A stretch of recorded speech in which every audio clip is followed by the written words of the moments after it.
is my message. Leave us alone. Leave us alone or we're coming for you and we will get you out of your position. We're done. Well, they're coming for you. Just a mere sample of the left reacting to yesterday's painful defeat. But it certainly doesn't end there. Union leaders are hitting the panic button and resorting to some downright dangerous language. Now, first, we bring you an incredibly reckless prediction, courtesy of the Teamsters president, Jimmy Hoffa.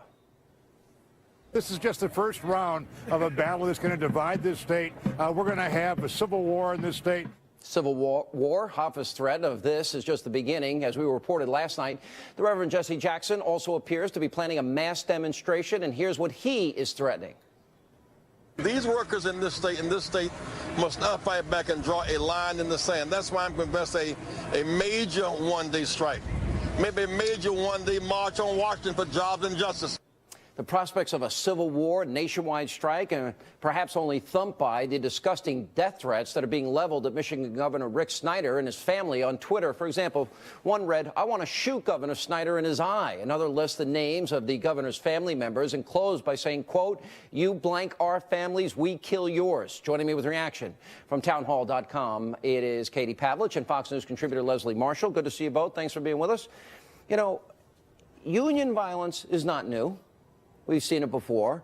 Occupy violence, we chronicled that. G8, G20, all these summits. You see the radical left come out. You see a Tea Party event, they're putting their hands over their hearts. They're pledging allegiance, singing God Bless America, and then cleaning up after themselves. But the media goes out there and they try and play up things that didn't happen. Why is there that double standard? And what do you say to the violent people on your side? Well, I have seen violent people on your side, Sean. I remember during the Affordable Care Act legislation, when it was passed, before it was passed, is being debated, death threats. Where? What do you mean, death threats? On voicemail of congressional members, of Democrats. Some of them even left being in Congress because they were like, I'm done with this. This is, Sean, either way, left or right, violence is wrong. I don't remember this.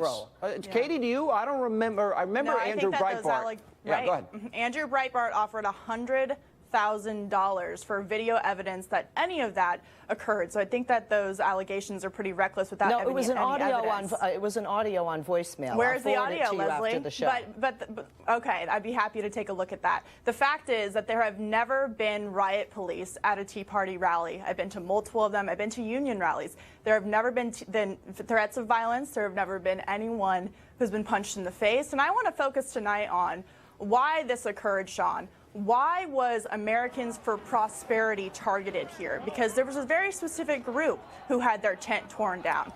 If you'll remember, President Obama has made the conservative Americans for Prosperity enemy #1 since the day they started 4 years ago. He's been touring around the country for years saying Americans for Prosperity is a group that unions should be concerned about. He told unions they should be concerned about them. Why? Because he wanted them to know that when they showed up at their union rallies that they should be a target.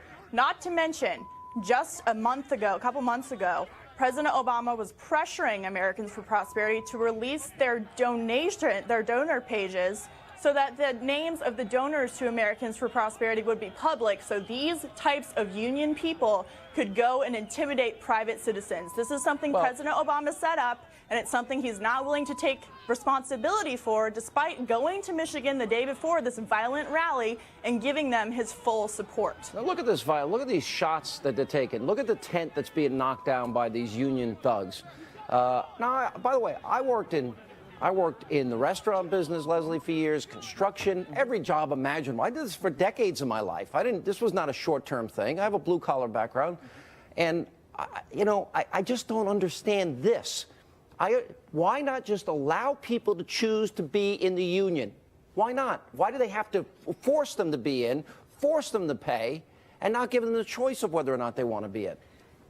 I'm all for choice, as you know, across the board. So you support this? However, I don't support when you benefit from what a union does provide. So you're going to force them or else they can't work? You know, as somebody who's worked in blue-collar fields, Sean, you know that the union protects you from the big corporations. Excuse me. The union fights for you. Did you see the video? And the union's going to be fighting for people that aren't paying dues, and they're going to benefit from what union workers are paying dues for. That's not fair. Remember the guys that were smoking pot on the job and drinking? Yep. They just got rehired.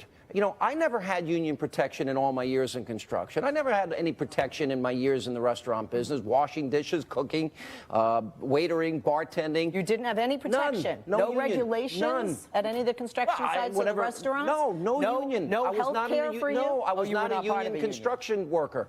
You know, I fell off a roof. You should have been. You would have had the protection. I broke my arm, dislocated my arm, busted up my teeth, Katie, and you know, I was basically told to be on my own. All right, well, Leslie says that unions fight for things. Well, we sure know that now. We have evidence that they literally do fight when they don't get what they want. But the fact is that unions are going to lose $100 million over this. And when you take away their money, they throw temper tantrums and they get violent. And the fact is that when people are given a choice to either join a union or not, they choose not to join. So they don't want these benefits. They don't want these protections. Why would you Unions can provide them to the people who want them, but you shouldn't force people into it. Why force them? Why? You've legalized stealing when the government, through the unions, force people to do this or they can't work. Why do you want to allow legalized stealing? I don't look at it that way at all, Sean. I look at it as a choice of, do you want to go work for a union worker? I am. Or do you want to go work for, there are plenty of companies that aren't union shops. Don't go work for a union shop. Who are you to say you can't work there unless you do what we say? And you know what? We do have choice. And as consumers, we'll see what happens. We'll see if there's a division in Michigan. You can't say you're pro-choice. I am. I'm pro-choice as to what I buy and from what companies and what type of workers they hire. Oh, and I'm sure every liberal hires union shops. Oh, well, where do we get into I don't speak for every liberal. I speak for me. And you only hire union. Well, I actually have mostly union workers for those jobs that have a union, but for those jobs that don't, yeah. All right. Guys, good to see you both. Dusty Jackson gets his way, we're not going to have places to shop because people won't be working. Well, and it's a choice. You can shop at the places that are hiring non-union employees, and I'll make the choice as to what corporations I want to back based on what their practices are. Good to see you both, Katie. Thank you. And thank you. Good to see you, Leslie.